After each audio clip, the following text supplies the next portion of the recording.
All right, this is CS50's Introduction to Cybersecurity. My name is David Malin, and this week let's focus on securing systems, particularly those that are somehow networked or even internetworked as well. Now, recall from last time that we presented encryption is really the solution to a lot of our problems, and that's going to be a building block that we continue to use to solve a lot of our concerns around the security of not only our accounts, our data, but now also our systems. For instance, let's consider something that you yourself are perhaps using right now, which is Wi-Fi, somehow connected via wireless technology to the internet and beyond.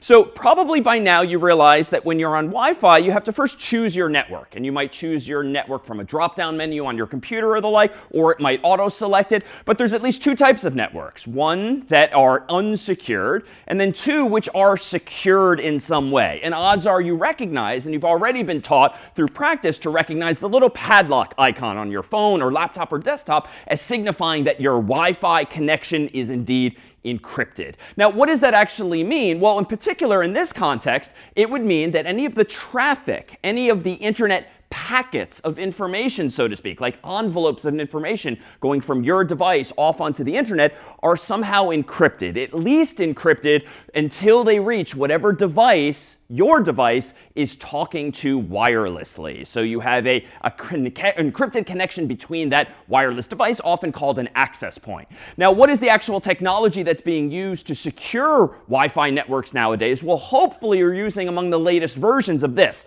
Wi-Fi Protected Access, or WPA. And this has evolved over the years, and there have been a few different versions. And so in general, whenever you configure a phone or whenever you configure a laptop or desktop, ideally you're connecting to a device nowadays that supports this technology and the latest version thereof. And in a nutshell, what that ensures is that indeed your traffic from your phone, laptop, or desktop is somehow scrambled between you and that other device. And that device, in turn, is probably connected to devices called routers, computers that route left, right, up, and down information on the internet, which might then connect to other routers until it finally reaches its destination. So for our purposes, though, Wi-Fi protected access and using a secure Wi-Fi network is only technically encrypting your traffic between you and whatever device is maybe on the wall, on the ceiling, nearby, the little thing with antennas, perhaps, that you yourself are actually talking to. So why do we care about this? Why do you want even your Wi-Fi connection, for instance, to be encrypted? Well, it turns out a lot of what you and I do on the internet isn't necessarily encrypted already for us. Now, fortunately, this is decreasingly the case. The world has gotten better about using more and more encryption in various products and software and applications that you and I use, but not necessarily, because odds are even some of you are probably in the habit of typing http://www.example.com or whatever domain you're actually trying to visit. Now, maybe you don't type even that, but you're certainly familiar with this prefix, this acronym HTTP, which stands for Hypertext Transfer Protocol, which is a fancy way of saying that this is a protocol, a language that computers use when talking on the World Wide Web, or web for short. So what do we mean by that? Well, if you're sitting down at a browser on your phone or laptop or desktop, and you're visiting a URL that starts with HTTP, your device is about to communicate with some remote server using this protocol, this language, really a set of conventions for talking between each other. But the catch is, per last week when we focused on the security of our data, the information or the packets of information that we're sending from browser to server and back are vulnerable to eavesdropping potentially if you're only using HTTP. Well, why is that? Well, HTTP by definition is not encrypted. It's just text messages, often English-like in nature, but they're not at all scrambled, which means if Alice is sitting at her desktop or laptop or phone and trying to visit some website, here represented as our friend Bob, there could be some third party, Eve, who's eavesdropping in between, a machine in the middle, so to speak, that could be looking at every request Alice is making and every response that Bob is sending, if again, Alice is the user in the story and Bob is the web server in this story. So you're vulnerable if you're only using HTTP and certain other protocols or technologies to these machine-in-the-middle attacks. And the attack in this case might just be someone nosily trying to know what it is you are doing on the internet, but worse, they can even manipulate what you're sending or receiving if these systems are not using some form of encryption. So let's take a specific example. When you visit a website on the internet, you are downloading effectively a language called HTML, Hypertext Markup Language. If you take a course like CS50 itself or an introduction to web development, you'll actually learn a language that looks a little something like this. And I've shown only the highlights using ellipses here, ... to wave my hands at details that won't matter. But this is the kind of text or language that we get back from a server when you visit something like http://www.example.com. But notice that this doesn't seem to be scrambled. Even though it might look cryptic to you if you've never written or seen HTML before, it doesn't look like random zeros and ones, certainly. It looks pretty intelligible. And in fact, it looks somewhat English-like with words like body here. Well, the catch is, if this is the response coming back from a web server to a web browser, for instance, Alice's own, what could happen is that some eavesdropper, some machine in the middle, could actually inject additional HTML code into the web pages that you and I and Alice are downloading. Now, what is this representative of? Well, this is another feature you might learn in a course on website development, but let me highlight just one key phrase here because this is a common use case. It is possible, therefore, for a machine in the middle to inject something like advertisements, or worse, something actually malicious that tries to steal your data in some way. But a common scenario for this machine-in-the-middle attack is when your internet service provider, or the coffee shop whose Wi-Fi you're using, or the hotel whose Wi-Fi you're using, wants to inject advertisements into maybe each and every web page you are visiting, even if those web pages weren't even designed to have advertisements. These things might be prepended to the very top of the page, for instance. Now, the reason that machines in the middle are able to do this, though, is simply because if you're not using encryption and Alice and Bob are communicating insecurely in that sense, well, there's no telling what they could add to the responses that are coming back from this web server. Let me pause here before we move on to yet other threats to see if there are now any questions on this particular attack. How to detect machine in the middle and get rid of it? A really good question. So how can you detect a machine in the middle and get rid of it? That certainly should be a worthy goal. Short answer is you cannot necessarily detect it. It is possible that a machine in the middle can be doing all of this without your own knowledge. How do you get rid of it? Well, that too is going to be the focus of today. Namely, encryption is going to help us push back on exactly this threat.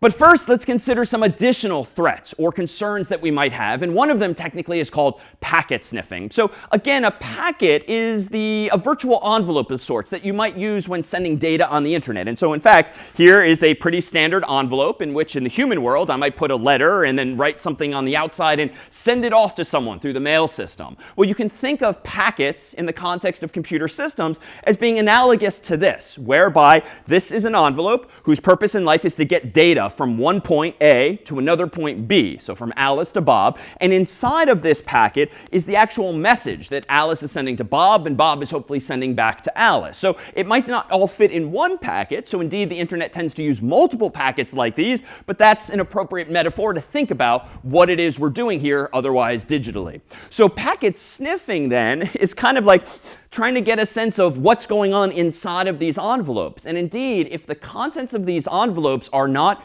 encrypted, scrambled securely in some way, well, then any machine in the middle can technically take a quick glance inside of these envelopes, so to speak, see what's inside of them, even change what's inside of them as we've seen, and then pass it along. So what are the implications for what this makes possible, therefore, if you are vulnerable to packet sniffing by, again, not having your systems use encryption when they are talking to one another? Well, here, for instance, is one example of what could be inside, metaphorically, an envelope like that. This is the kind of message, written mostly in English, that represents a browser requesting a web page from a server. In particular, when you visit a search engine, for instance, and type into the search box what it is you're searching for, maybe you're searching for cats, what happens is your phone or your laptop or your desktop creates a virtual envelope like that, opens it up, puts inside of it a message that looks like this, closes the envelope, and then sends the envelope off onto the internet to a web server that conversely is going to open the envelope, read this message, and hopefully send you back a whole bunch of search results about cats. Now, most of this is arcane detail that we don't particularly care about, including where it is we're visiting for this story. I'm using example.com as just something generic, but you could imagine it being Google or Bing or the like. Here you have a command get, which means literally get me a web page. /search is implying that I'm searching for something, but here's the interesting part. What I'm searching for is a query for cats, where a query is a question or a search request of yours, and cats, of course, is what I'm searching for. So this is to say, inside of this envelope, whether you're searching for cats or dogs or anything else, there is some mention of that search query inside of the message, inside of that envelope that's being sent from Alice to Bob, or from you to Google or Bing. Lastly, there's this mentioned here, which is referring to exactly the same protocol, HTTP, in this case, perhaps version 3, but ultimately, it's the yellow highlighted text here, that mention of cats, that's worrisome if some machine in the middle, some adversary, can sniff this packet and see what's going on inside. Now, there's other threats similar in spirit. When you request pages on the internet, you don't sometimes just search for information like cats, which I don't really care about if people know, since everyone else on the internet is searching for cats. But what if I'm trying to check out on some website like Amazon and buy something with a credit card? Well, then what is inside of this envelope is some text that looks fairly similar. We still have a host in this story of example.com. I'm still using HTTP. I'm not getting information per se. I'm posting information akin to uploading my credit card to the server. And in particular, down here is a representative of how my credit card might be stored inside of this virtual envelope. And if I highlight that, indeed, you'll see a credit card number that hopefully doesn't actually work, but it is the right length. If anyone sniffs this packet, they might actually be able to find my credit card and maybe my name and my address and the little code that you need and more with respect to whatever it is I'm checking out for. So it's that easy if the data is itself not encrypted. Let me pause here then too and see if there are any questions. If someone is performing an attack, right, from a machine in the middle, does the person actually have to be like connected to the same Wi-Fi network as you? Or they could be on a whole other network? A really good question. So in general, they would be connected to the same Wi-Fi network so that they are, in general, they would be connected to the same Wi-Fi network, but even that is not necessary. So long as they are within reasonable proximity to you and their laptop or their device has an antenna that can receive all of the wireless packets that are around you, they don't necessarily have to have access to that same network, especially if it's unencrypted.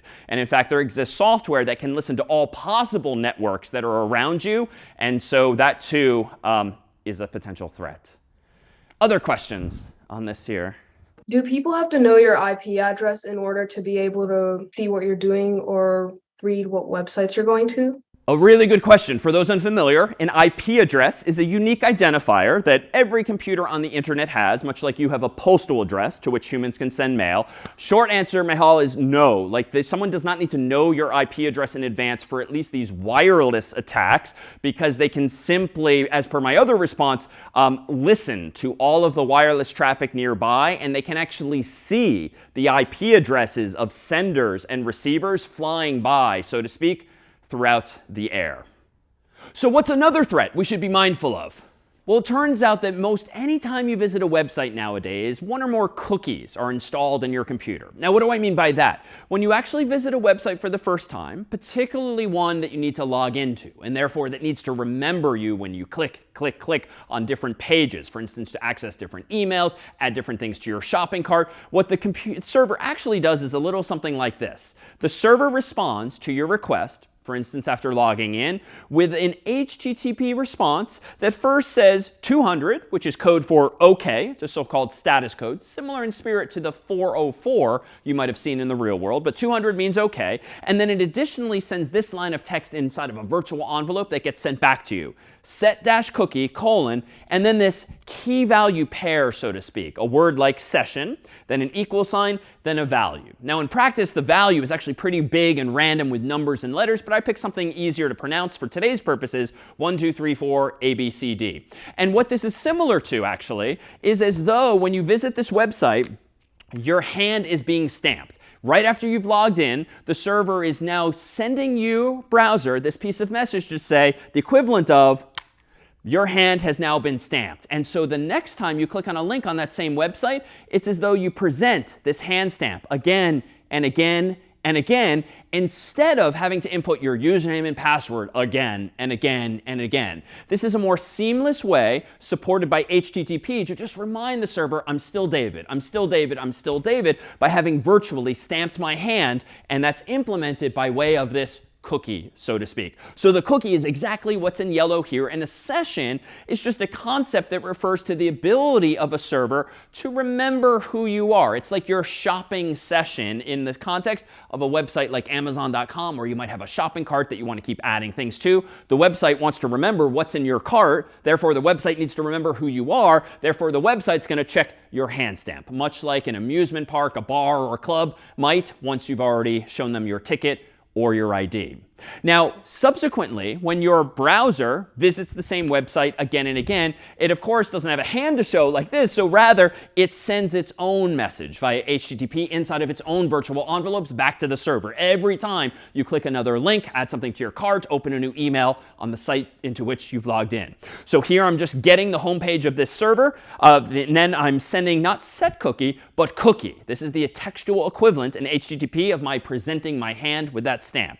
I'm sending the exact same value as before, session equals 1, 2, 3, 4, A, B, C, D. That's how the server knows at this moment in time that this is me, David, and not you, for instance, even if you have logged in separately on your computer, because you on your computer would have a different value for this cookie. Now, this cookie might be generally stored in memory temporarily, or it might actually be installed longer term on your computer for a day, for a week, a year, depending on how the server's been configured. But the catch with these cookies, even though they do solve a very useful problem of retaining state, that is, remembering who you are, they make you vulnerable potentially to what's called session hijacking, at least if you're not using encryption, that is HTTPS, because if you're using HTTP, all of the contents of those envelopes, including the set cookie line and the cookie line, are just being sent back and forth in the clear without any encryption at all. Now, what's the implication of that? Well, if an adversary is somehow listening in on your internet traffic, wirelessly or via wires, and they see your unencrypted HTTP traffic going back and forth, and they see in this traffic inside this virtual envelope, oh, David's session cookie happens to be 1, 2, 3, 4, A, B, C, D, there's nothing technically stopping an adversary now from sending its own request like this to that same server, but copying your cookie and essentially pretending that that cookie is the adversary's and not just mine. The implication, therefore, logically, is that when I visit that website, I might still be logged in, but when the adversary visits that website by using this technique, they might be logged in too, but as me. So here, too, the solution really is just to ensure you're using encryption, namely HTTPS in this context, to ensure that not only are all of the contents of these messages encrypted that you care about going back and forth, so are these lower level details that you might not have even known about, namely these cookies that are going back and forth. Now, what is HTTPS doing for us? Well, it's ensuring that the connection between Alice and Bob is completely encrypted, that is scrambled, so that even if there are other machines in between Alice and Bob, as there would be on the internet, none of them should be able to see what is inside of those virtual envelopes going back and forth. In fact, that's a good way to think about it. Recall that as Alice sends one of these virtual envelopes to Bob, and Bob might send a virtual envelope back to Alice, there may very well be identifiable information on the outside, like the IP address of Bob or the IP address of Alice. But HTTPS ensures that what's inside of the envelope is indeed encrypted, so that even if some other machine in the middle intercepts one of these virtual envelopes, they can't understand what's inside of it. Now, how is that done? Well, it turns out that there's another protocol in the world that handles precisely that process of encrypting HTTP traffic, aka HTTPS. And the most recent version of this protocol is called TLS, which, funny enough, is perhaps an acronym that many people have still not heard of, but you might have heard of SSL, which is essentially an earlier version of it. But TLS is essentially the new and improved version of SSL and what modern browsers should now be using. What does this do to go about encrypting your traffic? Well, it turns out it relies on our focus from last time of public key cryptography. And this principle that if you give two parties, A and B, each their own public and private key, using that, you can solve that chicken and the egg problem and actually communicate securely, even if in advance you don't have a shared secret. So recall that asymmetric cryptography allows us to establish a secure connection, even if you've never visited some website or some app before now. So what does it mean for a browser to be using TLS and thus HTTPS to communicate securely with a web server? Well, the web server in this story now has what we'll call a certificate, a digital certificate. And you can think of this for now as really a public key that has been signed by someone else. So the website has a public key and a private key, and the private key, as always, stays private. But in this case, the web server has a public key that's also been digitally signed by some third party. And for now, let's assume that there are some big third parties out there, companies really, that we all, or at least the browser manufacturers, the Googles, the Microsofts, the Apples of the world, all trust on our behalf. And they are the ones signing off on the legitimacy of these so-called certificates. Well, these certificates technically are of a type called X.509 if you're curious about the type of protocol being used, but this is just the standard format in which these certificates live. But you can think of a certificate really as almost a printed piece of paper with some interesting information on it, like the name of the website and how long the certificate is valid for, and also the public key, which we said last time is really just a big number that has a mathematical relationship with that private key as well. Now, who are these big players, these big companies that are doing the signing of these website certificates? Well, you might have heard this phrase at some point if you set up your own website, perhaps. These are called certificate authorities, or CAs. And these are a collection of companies and entities whose purpose in life is to digitally sign certificates, and the various browser manufacturers of the world, Apple, Microsoft, Google, Mozilla, and others, have gotten together and included in their browsers, like Edge and Firefox and Safari and Chrome, a list of certificate authorities that they trust. And if the idea is that if you trust Apple and you trust Google and Microsoft and Mozilla and other browser manufacturers, then by transitivity, you should trust any of the certificate authorities that they in turn trust. So what actually happens when your browser visits a website? Well, it first downloads the certificate from that website, assuming you're using HTTPS. Your browser then calculates a hash value for that certificate by looking at certain fields within it using a special hash function that produces a fixed length representation of the certificate. Now, why does it bother doing that? Well, the next step that your browser does is it does this. It takes a look at the signature on that certificate. It uses the certificate authority who signed that certificate's public key, and then it uses that CA's public key, the signature from that server certificate, runs it through this algorithm here, effectively decrypting the signature with the public key, and that should produce the exact same hash value. That is to say, if you visit a server and it's presenting you with a certificate, and it says that that certificate has been digitally signed by a certificate authority, your browser can use the certificate authority's public key to decrypt that signature, and by way of these hashes, confirm or deny that, yes, that server's certificate was indeed signed by the certificate authority. And again, if you trust Google, if you trust Microsoft, Apple, Mozilla, and that's another question all to itself, but if you trust them and they in turn trust these certificate authorities, the presumption is that you should trust your secure connection with this particular website. Now, With that said, does HTTPS and in turn TLS keep you secure? Mathematically, yes, but you and I as the humans are again the potential weakness here. Why?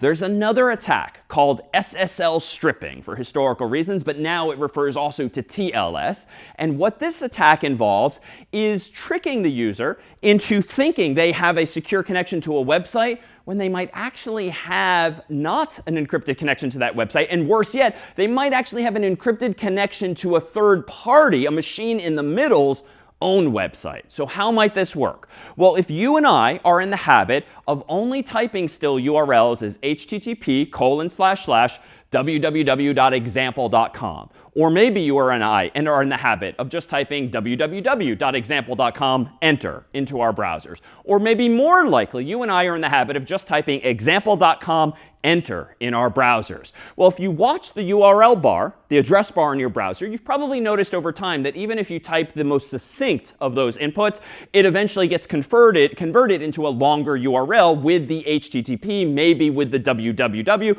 and perhaps even more characters as well. And that's because your browser is just trying to be helpful. Technically, to visit a website, you need to use a URL. And a URL in this case should start with http:// or maybe https://. But your browsers are trying to be helpful, so if you don't even type any of those, it might first try HTTP, and then it might try HTTPS even. But the catch is that if you start your interaction with a web server using HTTP, that alone might be enough of a window of opportunity for an adversary to do something malicious with the packet of information you're sending to the server, and then maybe send you back a response that tricks you into ending up at some other website altogether, or perhaps just the adversary's own website. And they might be super clever and make you think that you have a secure connection to the original website that you visited. So what do I mean by that? If inside of your browser's virtual envelope is an HTTP message like this, which is just saying, get me the home page of example.com. But suppose for the sake of discussion that you are not using HTTPS, you just typed HTTP or nothing at all, and you're trusting your browser to fill this in for you. What might come back from the server?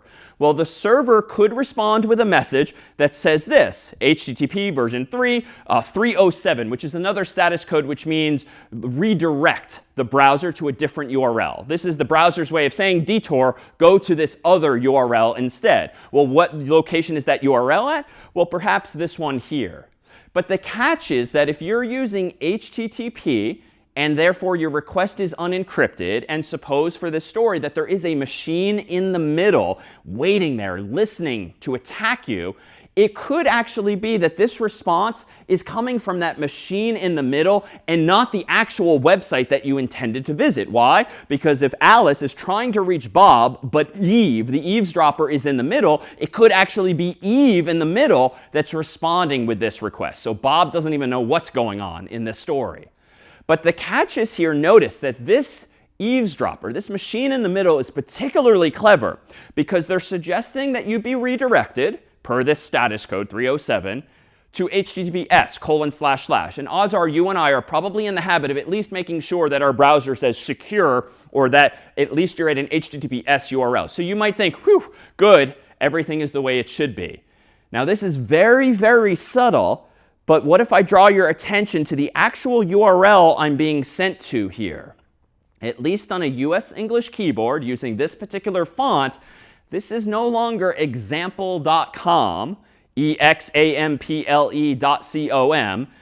This is now indeed examp1e.com.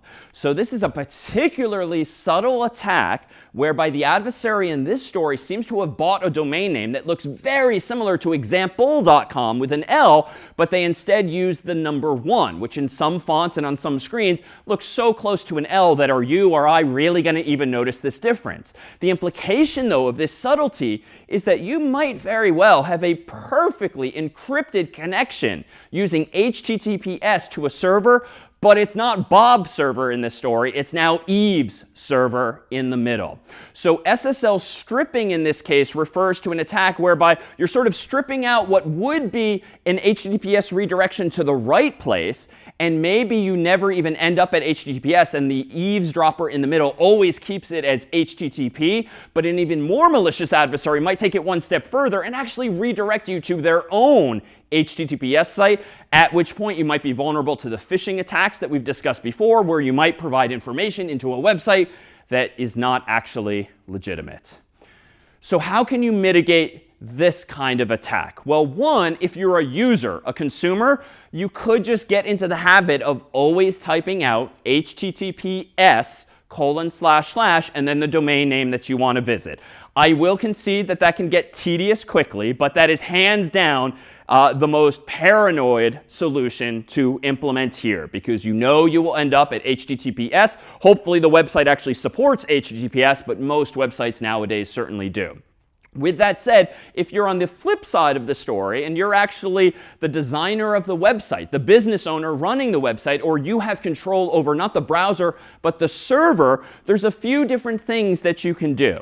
And in fact, you can use a protocol called HSTS, which is to say you can actually configure your server to provide hints to browsers that, you know what, they should always use HTTPS when talking to the server, no matter what the human has decided. And HSTS here, for Hypertext Strict Transport Security, has you, as the administrator of the server, just configure your server to send an additional HTTP header. That is to say, an additional line of text inside one of those virtual envelopes that just informs the server that we really want to be strict about our transport security. That is, we want to be using TLS. We want the user to be using HTTPS. And here, the server is telling the browser, assume that this is the case, that I want you to use strict security for at least 1 year. This is the number of seconds in a 365-day year, for instance. That's just a really long time telling the browser that, yes, I'm going to keep my security on for at least a year, which should be the case anyway. But you can further configure your server to not just output this response in every one of those virtual envelopes going back to browsers. You can even more protectively say, use strict security for subdomains as well. So even if my user is at example.com, also make sure that their browser uses HTTPS for something like www.example.com, where in that scenario, www you can think of as a subdomain because it's part of the example.com domain itself. And so what is this telling the browser specifically? Even though you might accidentally, conveniently visit a website for the very first time using http:// because you typed it, or you let your browser automatically fill that for you, if the server responds with this message, the whole point of HSTS is that the second time, the third time, the 300th time, the 3000th time that your browser visits that exact same domain in the future, up until at least a year from now, it will automatically switch you to HTTPS. And it very protectively won't even let you visit the HTTP, even if that's what's in the URL bar. It's just going to say, nope, I've been told to use HTTPS instead. And that therefore decreases the window of opportunity for adversaries to just that very first request that you might make accidentally, conveniently, that's using HTTP. But every subsequent request from your browser, according to this model, will now be HTTPS instead. And you can go one step further too. If you're the administrator of a server, you can also include the keyword preload in this message that's inside of all of these virtual envelopes. And what that will further tell the world is that if the browser manufacturers would like to preload this information into Chrome, into other browsers that humans download, you can even eliminate that first window of opportunity, because you can have your domain name included essentially in the source code for browsers like Chrome, so that when people download Chrome itself, visit your website like example.com, your browser will already know that they should not use HTTP with this website. They should use HTTPS. Questions then on HTTP, on TLS, on HSTS? It's a lot of acronyms, but realize that some of these defenses are available to you as a user, and some of you, if more technical, these defenses are available to you as system administrator. So you mentioned that there is such websites as exam1e.com, and they very similarly look to example.com. And I know that registrars fight against phishing websites like this. And whenever somebody tries to register a domain that's looking a little bit suspicious, it usually marks it as fraud and suspends it. So how do such domains still exist? And why is it so common? That's a really good question, and that's great that registrars, who are the companies in the world that sell you or rent you domain names nowadays, are being more vigilant when it comes to your buying a domain that could be maliciously used in this way, because it's so similar to a brand name or an existing website. However, there's a lot of registrars out there, and I would conjecture that not all of them are as good as others at doing that detection. There are hundreds of top-level domains nowadays, TLDs, which means that you could even choose example.something else potentially, and that too might not be caught in this way. Now, eventually, maybe, especially when you use it maliciously, you would eventually get shut down. But maybe it's enough to attack one person or 2 or 10 or 100 before it's actually shut down. So these remain theoretical and actual attacks, but there are certainly ways to push back on this. A good question. Others from the group? I would like to know that is HTTP is the best solution for cookies and super cookies to prevent from attack, or should I clear the cookies frequently? A good question. Unfortunately, super cookies cannot be stopped at the browser level. Super cookies refer to a type of cookie that's embedded by your company, your university, your internet service provider, and you would have to opt out at that level. So for context, for Americans in the group, AT&T and Verizon started doing this a few years ago, where they were injecting cookies into cell phone customers' HTTP requests. You literally and stupidly and obnoxiously have to log into your Verizon.com or your AT&T.com account via the web or the app and opt out of this. So one thing to your question here, super cookies are actually super annoying, super difficult, super dangerous in that sense, because they can happen without your knowing. However, if you are using HTTPS, that should decrease the probability of this happening, because if your data is encrypted, your company, your university, your internet service provider can't insert the cookies into those encrypted messages unless, and we'll talk a bit about this more later, unless you have given permission to your company or university to install special software on your Mac or PC. So in short, simplest advice is always use HTTPS, and if you have a cell phone provider, Google around, find out if they might be doing this to you, and if so, figure out if you can opt out. How about one more question here? My question will be, like, from a macro perspective, will it be feasible in the same way that there are machine-in-the-middle attacks, machine-in-the-middle verifications? Like, you know that a request from, let's say, my cell phone to the Zoom meeting right now needs to do so many hops to reach the server, right? Will it be appropriate if between each hop, every packet will get like a stamp, like a passport to verify the integrity of the connection?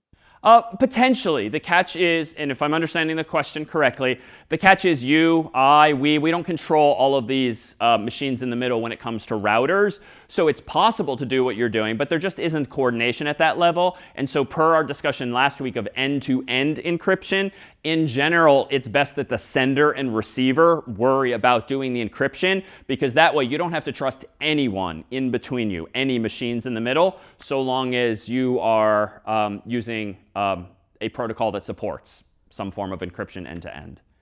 So how else can you keep your systems secure, particularly when they're communicating with others? Well, another technology with which you might already be familiar is this, a VPN, or a virtual private network. Now, whereas HTTPS only secures your web traffic between browser and server, a VPN is, dare say, a more powerful technology because it encrypts all of your internet traffic between you and whatever VPN server to which you're connecting. So how does this work? A VPN allows Alice and Bob to establish an encrypted channel that even if there are machines in the middle, routers or otherwise, that shouldn't matter because Alice and Bob are using cryptography to encrypt all of the information going in between points A and B. Now, how might you use this? Well, it's very common if you work for a company that itself has servers that you might need access to, whether it's email or files or anything else. You might, from your laptop, have to, by policy at that company, connect to your company's servers via VPN, virtual private network.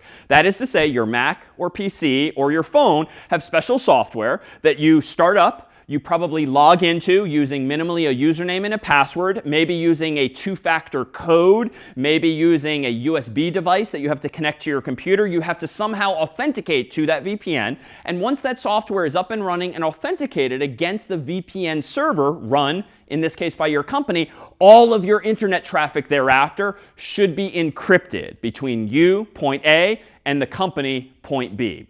The motivation for that is that this way the company can ensure that no matter what services you are accessing inside of the corporate network, be it email or files or maybe video conferencing or something else altogether, no matter what, by nature of that VPN, all of that traffic is encrypted. But you should realize, too, that VPNs have a few side effects, perhaps good, perhaps bad. When Alice connects to Bob, if Bob is the VPN server, she has this encrypted tunnel. This is what we mean by a virtual private network. She has this encrypted tunnel to Bob, which typically makes it appear as though Alice's IP address, her internet address, her unique identifier on the internet, is actually that of Bob and not her own. That is to say, if Alice connects to her company's VPN server, she then gets another IP address from her company's own VPN server effectively. So if Alice then visits gmail.com or amazon.com or any other website, those websites will actually think that Alice's IP address is that of Bob and not Alice. So this is very commonly used if you're in one country and you want to masquerade as though you're in another. And this might be because you need to in order to access company resources. Perhaps from a show of smiles, this might be because you want to access a streaming media service that you don't have access to when you're in one country or another. The point, though, is that you have this encrypted connection between points A and B, and thereafter, you can visit any website, any service, as though you are physically at location B.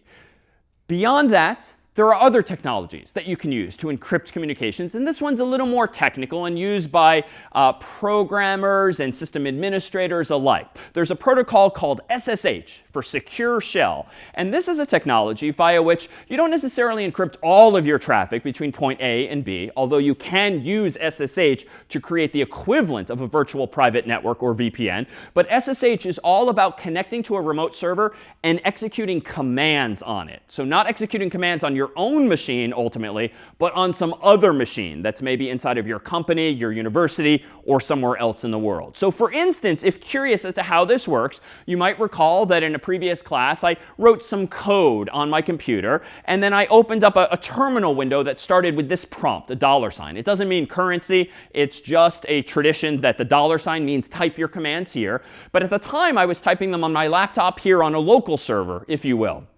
If I, though, want to use a computer to remotely connect to another and then remotely run a command, it might work like this. Here I am, let's pretend on my own computer, and suppose I type out one command like the date command. If not surprisingly, this will tell me what the current date is. So suppose that where I am on my own computer, it is Thursday, January 1st at midnight Eastern Time in the year 1970, for instance. If, though, the next command I run is not date again, but I use SSH, and I connect, for instance, to, how about our friends at Stanford University? So I'm going to SSH into stanford.edu's server. As soon as I'm at that server now, I get another prompt in this case. But if I now run the date command, what you'll see is that the date is now apparently slightly in the past, at least if I type this quick enough so that the seconds weren't off. Wednesday, December 31st, 9 p.m. Pacific time in the year still 1969. So this is to say SSH is actually a very common technology used in the world of software engineering, system administration, when you want to control one server from another. And what's powerful about it is that everything I just typed after that SSH command, even as innocuous as the date command is on Stanford's server, would be encrypted. So no one between these points A and B would be able to know what I'm controlling or what commands I have typed. All right, let's go ahead and take a 5-minute break. And when we resume, we'll look at some other building blocks of systems that both solve problems but also create vulnerabilities for us as well. Back in a few. All right, let's talk about now what's actually been on the outside of these virtual envelopes that's helping these envelopes get from their source to their destination. So it turns out that on the outside of these envelopes, minimally, is what we'll call a port number, which is literally just a unique number that the world has decided on that uniquely represents the type of service that that envelope is destined for. So for instance, if you at your browser were going to pull up a website like http://www.example.com, on the outside of that envelope would not only be some mention of www.example.com, but also a so-called port number, namely 80 by convention, which means that this envelope should be opened not by the other server's email server or chat server, but by its web server specifically. Now, if the web server were to respond to us by saying, we want you to use HTTPS instead, essentially redirecting the browser to a secure version of the website, my browser would then have to send a second request to the server, this time still mentioning www.example.com, but on the outside of that envelope, among other details, would be a different port number, namely 443. Now, these aren't the kinds of things you have to memorize, but the computers certainly know what they represent. And in fact, common numbers include 80 for HTTP, 443 for HTTPS, 22 for SSH, and hundreds, if not thousands, of other numbers as well that humans decided on, but the computers actually rely on to know what piece of software on a computer should actually expect and open up these virtual envelopes, these things we've called packets. So what's the problem or danger here? Well, it turns out that your computer can be listening for internet traffic on none of these ports, in which case it's completely disconnected from inbound connections. But very often computers, especially servers, are listening, so to speak, for envelopes destined for maybe port 22, maybe port 80, maybe port 443, maybe others as well. So you might think, well, that's not great, because if these numbers are standardized, then adversaries could maybe try to access my server via those port numbers because they too know what they are. So you might think, all right, well, let me run my web server on a number other than 80 or a number other than 443 and just choose a random number between like 0 and 65,000 or so, because the odds that the adversary is going to guess that are much lower. SSH, you might consider doing the same. But unfortunately, it's all too easy for adversaries to wage this kind of attack known as port scanning. And recall that we did our own brute force attack in classes past on our own passwords, for instance, trying to figure out all possible passwords that might be locking a phone. And it's not that hard to use code very much like that with a loop of some sort that just tries every possible port number between some range, roughly 0 to 65,000. So port scanning refers to the equivalent of knocking on the door of every possible port number on a server. Now, most of those doors might be closed and no one might be home. That is, they might not be expecting any traffic or visitors on those numbers. But by writing software that tries all of those port numbers, you can essentially discover services that are running on certain computers. Now, hopefully that in and of itself is not a problem, because most likely the purpose of these services is to be on the internet. But hopefully these services, too, are using encryption. Hopefully they're using authentication. But that's not always the case. So security through obscurity, so to speak, running services on random or arbitrary non-standard port numbers is not really a good practice unless you're additionally defending against all of these common attacks. Now, in the world of port scanning, though, it's a specific example of what we might call penetration testing more generally. Penetration testing, or pen testing, is actually a skill, a technique, a job even, whereby you are hopefully not an adversary, but hopefully a well-paid consultant whose purpose in life, or whose vocation in life, is to actually try to penetrate someone's network or penetrate someone's system. And what do I mean by that? Well, maybe quite simply, you try scanning all of the ports on their servers just to see if there are ports that are open, that is listening, that shouldn't be, because no sense in opening a door if no one's meant to go through it. Or you might try to penetrate their network or system in some other way. Maybe you might try to brute force your way through passwords. Maybe you might try to socially engineer the employees of that company or the like. So penetration testing is all about someone who, for good purposes, is trying to find possible weaknesses in your infrastructure so that hopefully you can pay them and thank them, but then fix those problems before actual adversaries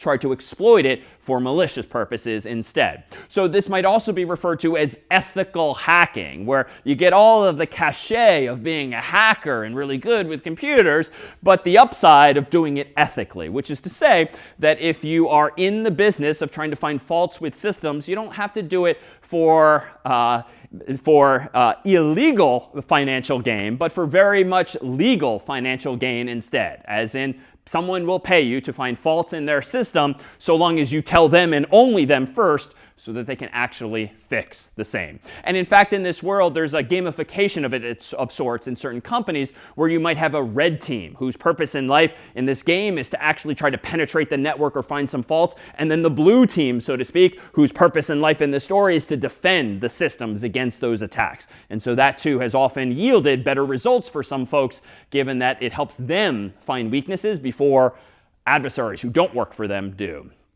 So how might you keep these attacks out? And how might you keep even penetration testing out in a good way to demonstrate that, you know what, we are actually pretty secure? Well, there's this technology with which you might be generally familiar by name, namely a firewall, which actually comes from the real world. Typically in buildings that might have multiple stores, there might literally be a firewall between two of the stores so that if there's a fire in one store, it doesn't somehow propagate next door to the other store. Now, in the virtual world, a firewall is essentially a piece of software between you and the outside world, or between you and some other network that keeps data in the network that you don't want to leave it, and it keeps out from the network data that you don't want coming in. So for instance, if you might within your company or university or home have some sort of local chat service or intercom system or the like, none of that traffic ideally should end up on the public internet. So you might want your firewall to block any intentional or accidental attempts to transmit that data outside the network.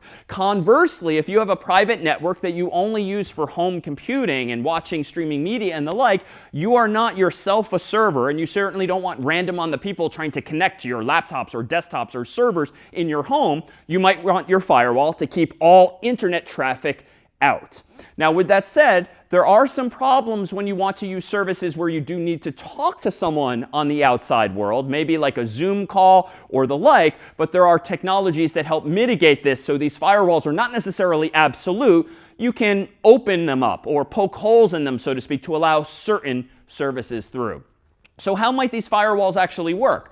Well, they might simply block traffic, that is, internet packets, based on IP address. Because recall, on the outside of those virtual envelopes is not just port numbers, but also, and not quite the domain name like www.example.com, on the outside of those envelopes is actually the unique address of a server to which you're sending a packet, and the unique address of a client that is expecting some response there too. So an IP address is just a numeric, unique address for, let's say, every computer on the internet. It's a bit of a simplification, but it's very similar to the postal addresses that you and I use to send mail, old school style, or postcards throughout the postal system as well. So you could quite simply, if you as a parent, for instance, don't want your kids accessing social media within the home, you could just configure your home's firewall to prevent access to the IP addresses of known social media sites. And so if the kids are trying to use use the laptops or desktops in the home to connect to those IP addresses,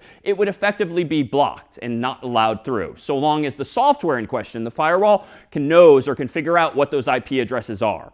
Now, that said, it's not fail-proof. All it takes is for someone in the home to have some out-of-band device, like a cell phone, that uses the mobile phone network. And then, of course, you circumvent the firewall that might be based only on your home network. So you have to keep in mind exactly what it is you are firewalling and which networks they're in. Now, you might not want to block access to sites based solely on their IP address, but perhaps based on those port numbers. So for instance, if you wanted to block all internet traffic in or out of a network, you could just use your firewall to block all of those port numbers. But if, wait a minute, you realize that you still want to be able to remotely control a computer or server in that network, you could open up just one port number, for instance, 22, if you want to allow SSH back and forth, or whatever port number your preferred VPN software uses instead. So you can use firewalls to block traffic based on IP address, based on port number, or even more sophisticatedly via deep packet inspection, which is a big way of saying that even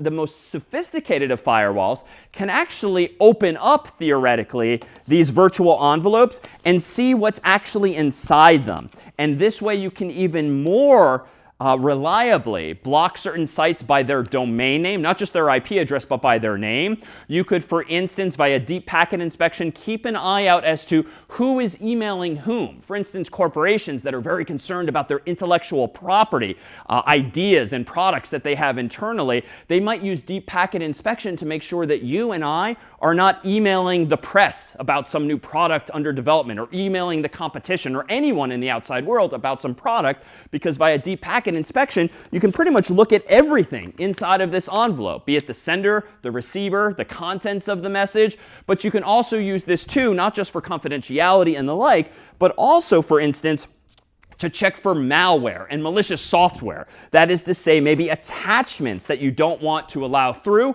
And we'll consider exactly what those threats might be in just a moment as well. Now, how might a company, a university, or even a home implement this kind of firewalling, or more deeply, this deep packet inspection? Well, we're essentially describing a technology that you would call a proxy.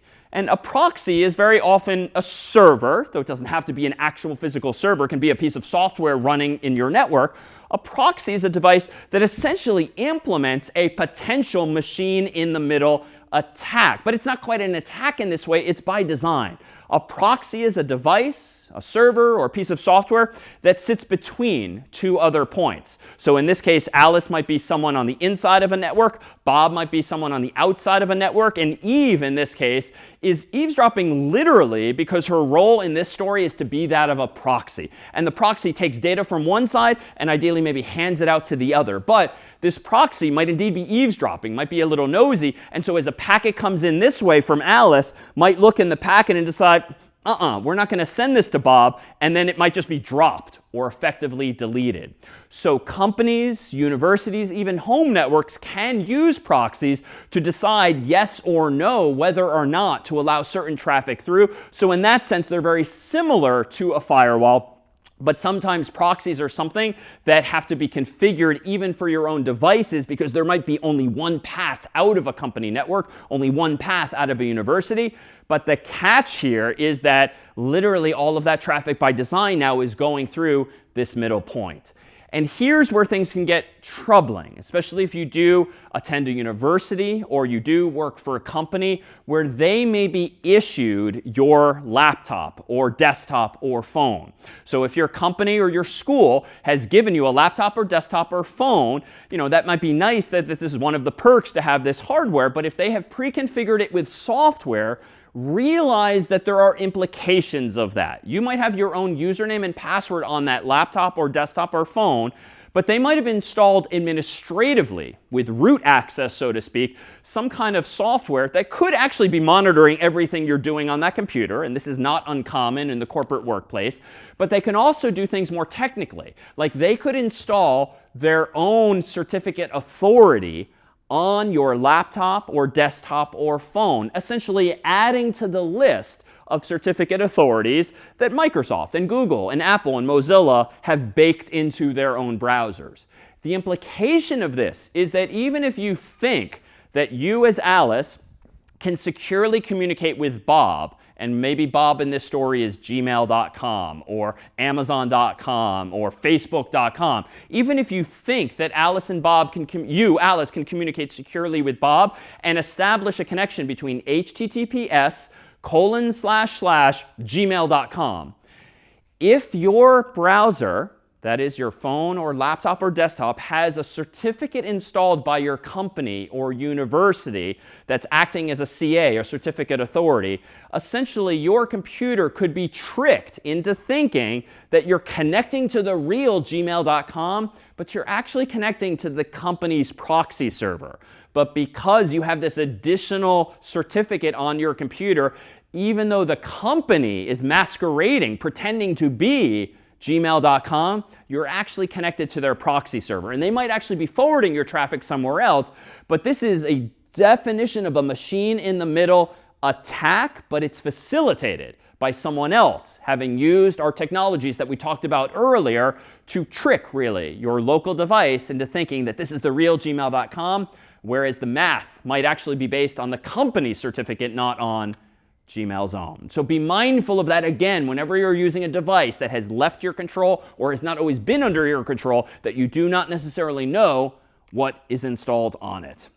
So how else might a company, a university, be observing or keeping an eye out, either for good or evil purposes? Well, they actually might also be doing something that we might call URL rewriting. So if you have a company or school email address via which you receive mails from the outside world, you might notice that whenever an email contains a link, if you hover over the link and look in like the bottom corner of your browser, it might actually not go to the actual link destination that you think it does. It might actually go to a URL like this, maybe https://example.com URL equals something.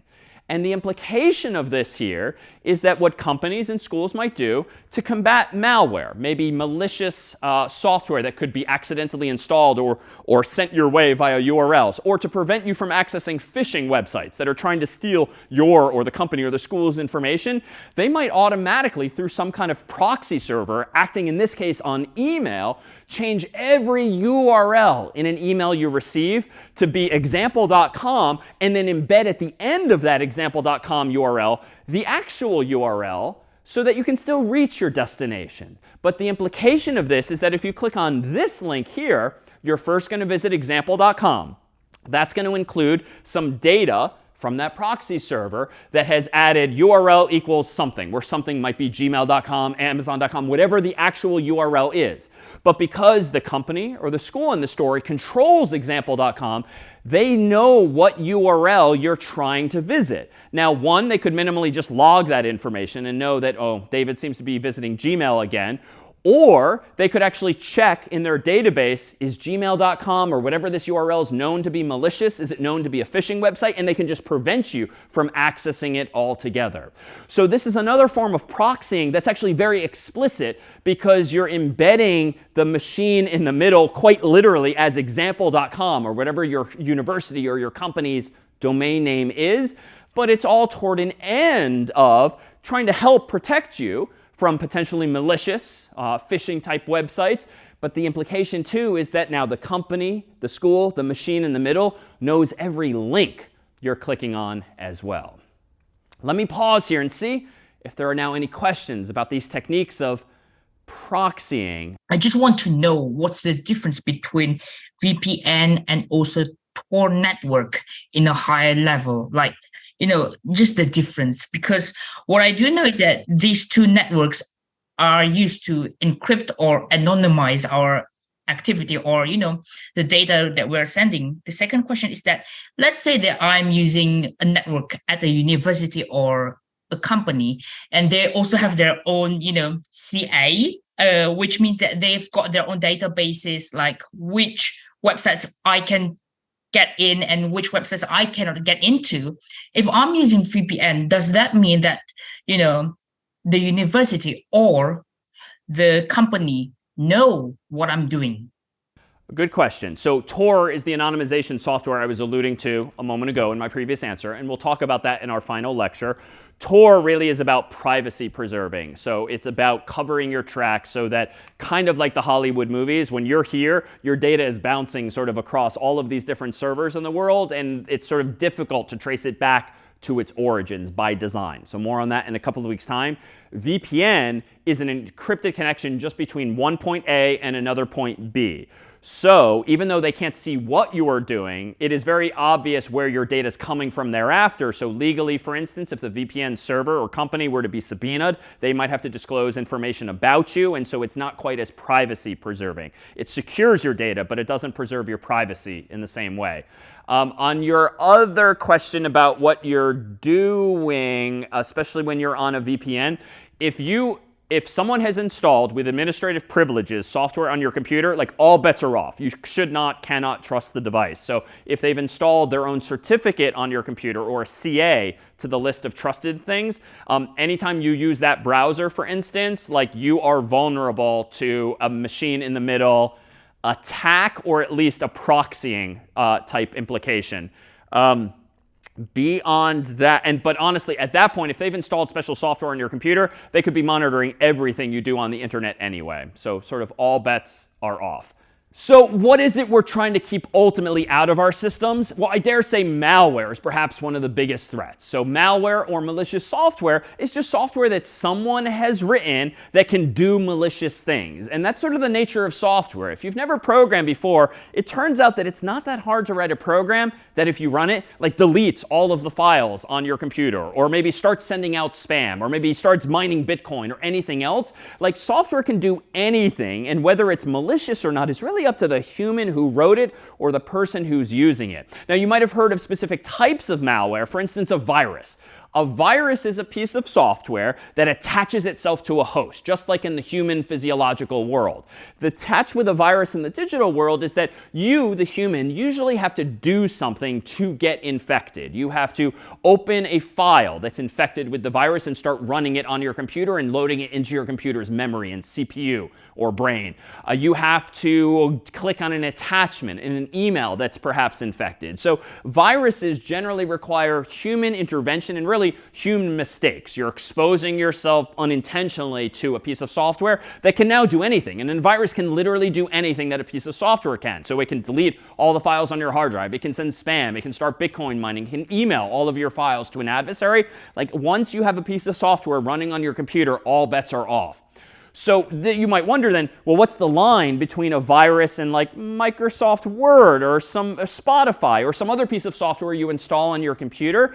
I mean, really, it's ethics at the end of the day. We are trusting that Microsoft Word and Spotify and other software you might install on your Mac, your PC, or your phone just isn't doing bad things. Because very often, once you have a piece of software on your computer, it technically can do anything that the operating system, Windows or Mac OS or iOS or Android, make possible, thanks to those manufacturers. And it really is a code of ethics. It really is perhaps capitalistic pressures that ensure that companies aren't necessarily infecting us with software that's doing bad things. Why? Probably bad for business, if nothing else, if they're caught doing something malicious. But with that said, for historically, it's quite possible for software to be written even within the constraints of an operating system that does bad things. And heck, maybe it's even accidental. It has absolutely been the case that sometimes software deletes things that it shouldn't because some human made a mistake. Now, with that said, gradually the world is getting better at designing better and better operating systems that try to sandbox things. And iOS, which runs on iPhones and iPads and the like, is actually particularly good at this, whereby sometimes annoyingly, apps can't do something without your explicit permission. Now, you and I might not give much thought to just saying, OK, OK, OK, because we want the software to do its thing.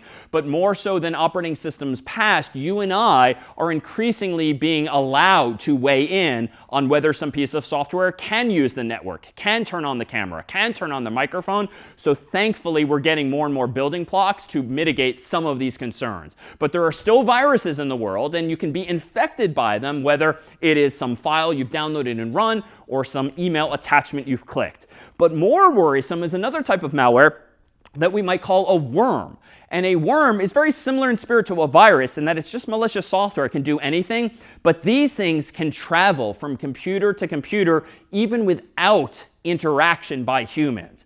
Now, how does this work? Well, a worm, theoretically, once it's installed on one computer, having infected it and running, well, it could do that technique called port scanning from earlier. And maybe it can use that infected computer's internet connection and just start scanning the local network or a broader network for IP addresses of other computers and ports of other computers. And if one of those computers' ports happens to be listening, and for unfortunate reasons, that computer is not using encryption, it's not using authentication, and it's vulnerable somehow, theoretically, that worm can travel from computer to computer to computer by making these network connections via these ports at these IP addresses. And that is quite often how they have spread. It's the result of mistakes in software. It's the result of there having been holes in our firewalls, in our systems, by allowing them through via these techniques.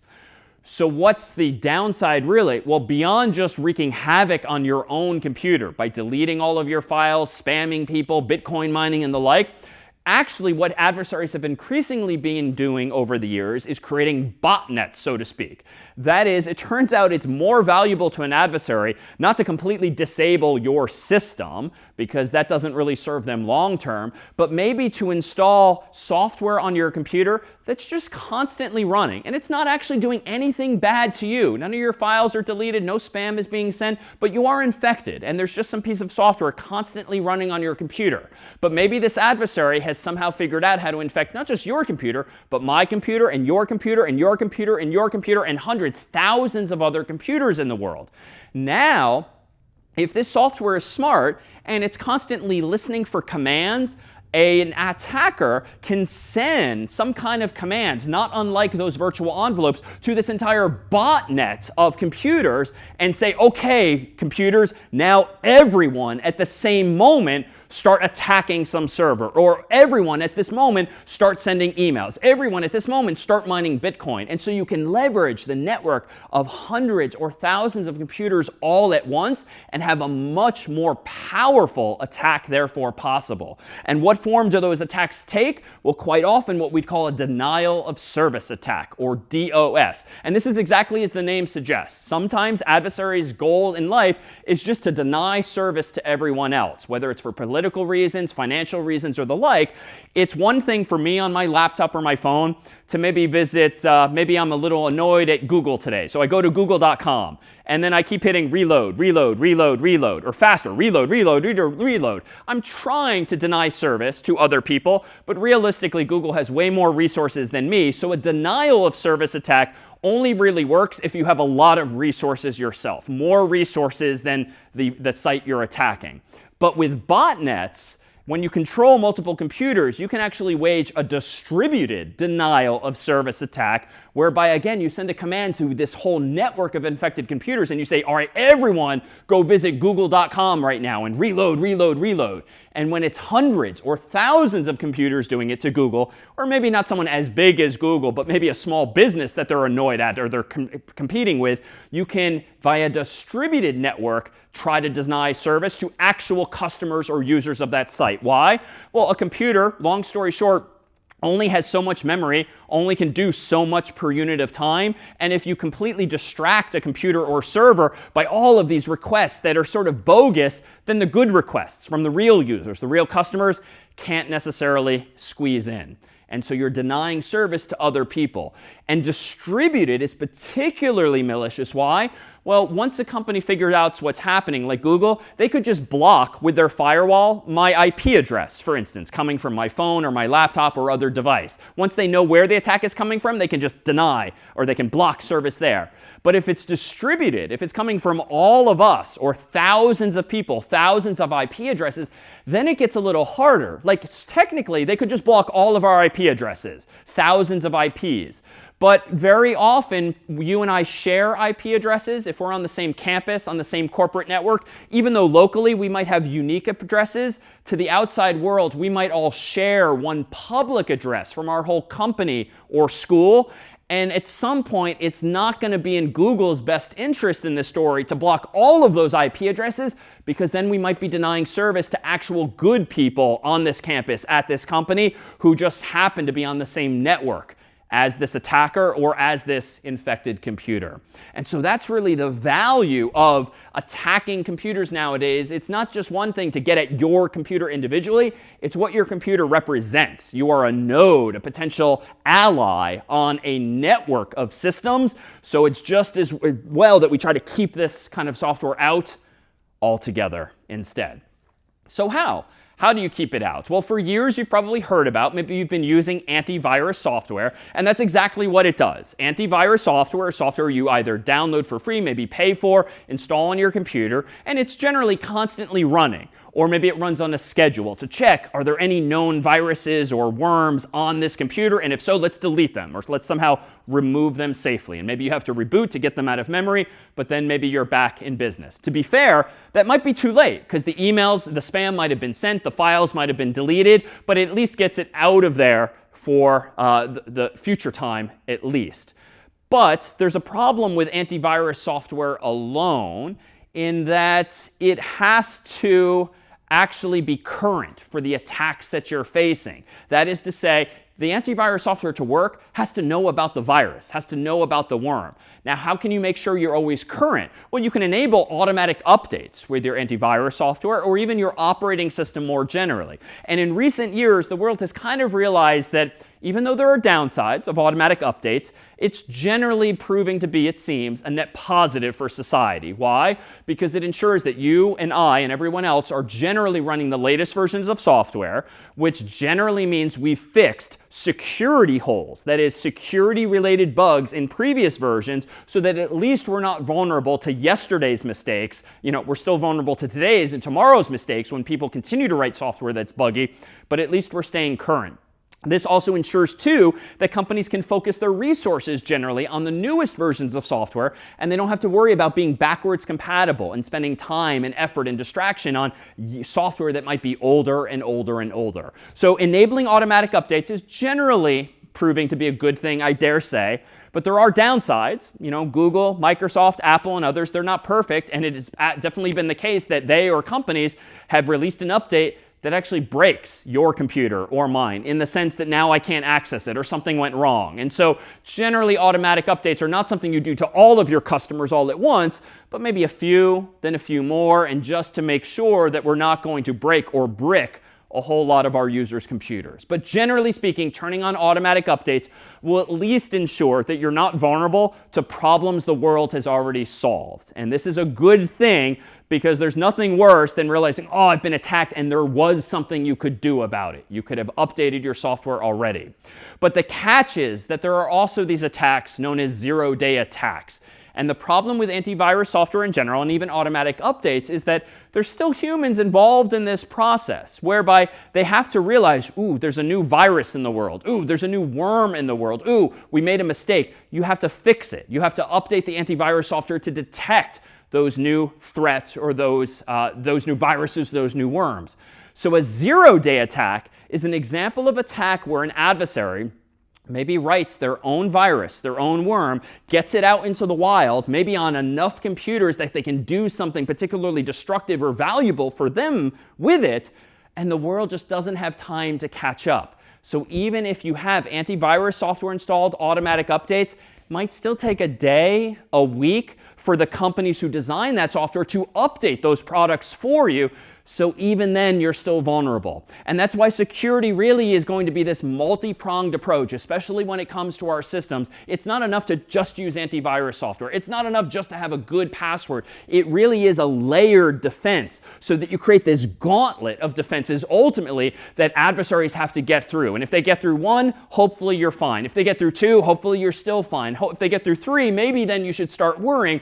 But security really isn't this absolute. Recall from where we began, we really just want to raise the bar, raise the cost, raise the risk to the adversary, so that again, they hopefully lose interest in little old me. So that's it for today's focus on systems. Hereafter, we'll focus on software, specifically on what you can do, whether you use or write software. And thereafter, we'll take a turn to privacy as well. All that next time.